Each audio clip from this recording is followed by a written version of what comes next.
Hello, namaste everyone. This is Rupi Raja, and today I will do the NFO review for Tata Nifty Midcap 150 Index Fund. Before starting my NFO review, I'd like to give the disclaimer that the opinions and facts given in this video is not financial advice. The disclaimer is given to clarify that my content is for informational and educational purposes only. While I share my analysis and perspective on stocks and mutual funds, I am not a certified financial advisor and everyone's financial situation is unique. The disclaimer ensures you understand that any investment decision should be based on your own research or guidance from a licensed professional. As equity market carry risk, it's all about keeping things transparent and encourage responsible investing. So before talking about Tata Nifty 150 Midcap Index Fund, I would like to explain to you what is an NFO. NFO stands for New Fund Offering, and a new fund offer is the first time an investment firm offers a new mutual fund to its investors. It is just like an initial public offering, but it is for mutual funds.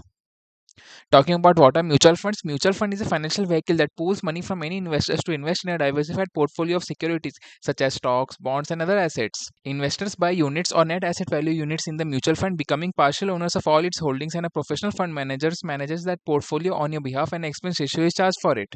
So, talking about Tata Nifty Midcap 150 Index Fund, the launch date for this mutual fund is 2nd June 2025, and the end date is 16th June 2025. There is an exit load of 0.25% if you try to redeem your units before 15 days, and the allotment date for the units of this mutual fund is 19 June 2025.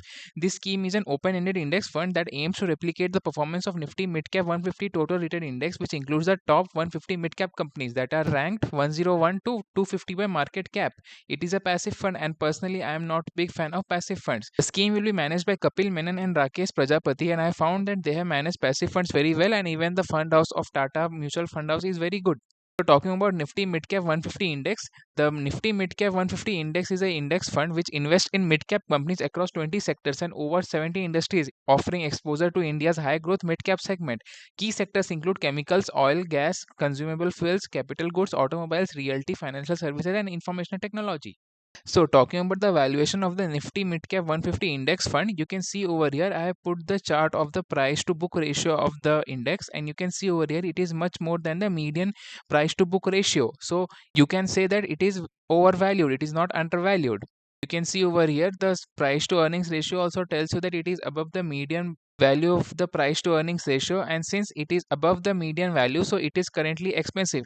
Both the charts I have taken from Skinner.com, and I also suggest you guys also to make an account on Skinner.com. Even though I have not taken any sponsorship from Skinner.com, it helps you to do research about the mutual funds and even the stocks. So talking about the return expectation of this index fund, it will be at least 16.37% or more than that based on the 10-year CAGR. Taxation of this index fund will be like all other equity funds, but note that the government of India can change this tax structure anytime in the future. So, talking about my opinion, as shown that the Midcap 150 index is overvalued and expensive, and the Midcap 150 index fund is more volatile than the Nifty Next 50 index fund. So, it makes Midcap 150 index fund very risky. So, it is suitable only for investors with a high risk appetite and a 5 to 7 time horizon of investment. Personally, I am not a fan of index fund, so I will not invest in this NFO. So talking about suitability for different investor types, if you're a conservative investor, then you can start a SIP in this NFO. If your time horizon of investment is more than 5 years, if you're a balanced investor or a goal oriented investor, then yes, you can start a SIP or lump sum in this NFO. If you're a passive investor, you should go for active mutual funds for high returns. But if your time horizon of investment is more than 5 years, then the answer is yes for starting a lump sum or SIP in this NFO. If you're an active investor or a young investor, you can skip this NFO. If you're an aggressive investor, yes, then also you can skip this NFO and go for large cap actively managed mutual funds.